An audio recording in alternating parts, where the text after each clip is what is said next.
నాటావులు అని అడుగుతారుగా. ఇక్కడ చూడండి ఎన్ని నాటావులు ఉన్నాయో. వీటిని హాయిగా ఇక్కడ పంచాయతీ పర్మిషన్ తీసుకొని వీటిని పెంచుకోవచ్చు. వీటికి తిండి పెట్టేవాళ్ళు లేడు.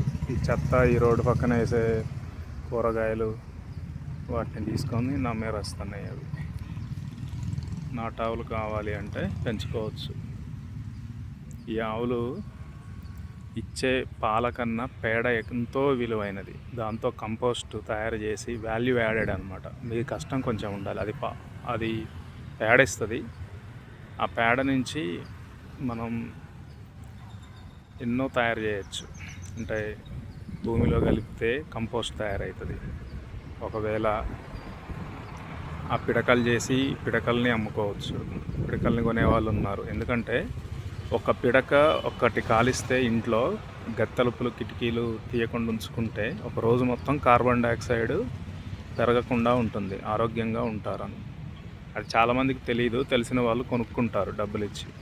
కాబట్టి నాటు ఆవు పిడక చాలా విలువైనది. మీరు కూడా తయారు చేసుకొని ఇంట్లో కాల్చుకున్నారనుకోండి ఒకటి, మీ ఆరోగ్యం కూడా బాగుంటుంది. ఇలా ఆవు పేడ, ఆవు యొక్క మూత్రము వీటిని వాల్యూ యాడెడ్ చేయగలిగితే, అంటే మీ యొక్క కొంచెం మీ విలువ దాంట్లో కలపాలన్నమాట. అంటే ఆవు మూత్రంతో కళ్ళల్లో వేసుకునే డ్రాప్స్ కూడా తయారు చేస్తారు. వాటిని పంచగవ్యాలు అంటారు. అవి చేసుకోవాలన్నమాట. తద్వారా డబ్బు సంపాదించుకోవచ్చు.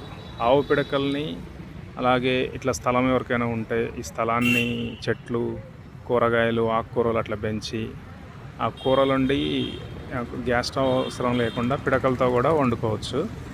తద్వారా ఈ గోవుల్ని సంతతి కాపాడుకోవచ్చు అన్నమాట. ఆ వండిన ఆహార పదార్థాలు కర్రీ పాయింట్ కింద అమ్ముకోవచ్చు మనం. సో స్థలం ఉండాలి, కూరగాయలు పెంచాలి, సమయం సరిపోదు. ఇటు ఆవులను చూసుకోవాలి, పిడకలు తయారు చేయాలి, ఇటు కూరగాయలు కొయ్యాలి. అంటే లక్షల్లో సంపాదించాలంటే ఎక్కువ మంది మనుషులు పెట్టుకొని చేసుకోవాలి, మేనేజ్మెంట్ రావాలి. లేదు కుటుంబం వరకే చేసుకోవాలి అంటే కుటుంబ సభ్యులు కొంత ఎక్కువ మంది ఉంటే 4-5 పిల్లలు లేకపోతే అట్లా 2 కుటుంబాలు కలిసి ఉండేవాళ్ళు బాగా సంపాదించుకోవచ్చు. ఎందుకంటే ఈ రోజుల్లో ఎవ్వరూ వంట చేసుకోవట్లేదు, కొనుక్కొనే తింటున్నారు. ఈ ముఖ్యమైన ఈ విషయాన్ని గుర్తుంచుకొని కూరగాయలు పండించి గో ఆధారిత వ్యవసాయము, గో ఆధారిత వంట అంటే పిడకలతో వండింది చాలా రుచిగా ఉంటుంది. అనుభవంతోనే చెప్తున్నాను. అలా వండుకొని మీరు తినొచ్చు. అలాగే ఇంకొక 5-6 ఫ్యామిలీలకి మీరు అమ్ముకోవచ్చు. అంటే పట్టణాలలో, నగరాల్లో ఎవరు వంటలు చేసుకోవట్లేదండి. అది గుర్తుంచుకోండి. మీకు చాలా ఉపయోగం. ఈ వీడియో ద్వారా మీరు తెలుసుకోవాల్సింది ఏంటంటే గోవులు ఉచితంగా లభిస్తాయి. కొంచెం పర్మిషన్ తీసుకోవాలి. ఎందుకంటే తీసుకొని వెళ్ళిపోయి చంపేసే వాళ్ళు ఉన్నారు కాబట్టి చాలా కఠినమైన నియమాలు ఉన్నాయి. అది డైరెక్ట్గా తీసుకెళ్ళకండి.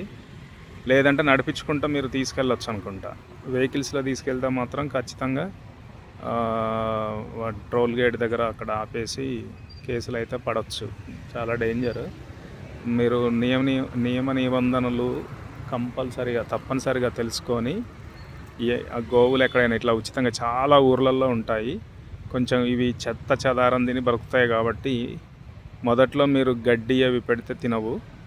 నెమ్మదిగా చేంజ్ చేయాలి. ఆ తర్వాత వీటి యొక్క పేడ అవి చాలా ఉపయోగపడతాయి. లేదంటే డబ్బులు పెట్టి కొనుక్కొని కూడా చేసుకోవచ్చు. బట్ అలా చేయడం మీ బిజినెస్కి ఎప్పటికైనా నష్టమే. ఇట్లా ఉచితంగా వచ్చిన వాటిని పంచాయతీ సర్పంచ్ యొక్క లెటర్ రాయించుకొని తీసుకెళ్ళవచ్చు. అలా చేసుకోండి. బిజినెస్ ఐడియా ఇదొకటి.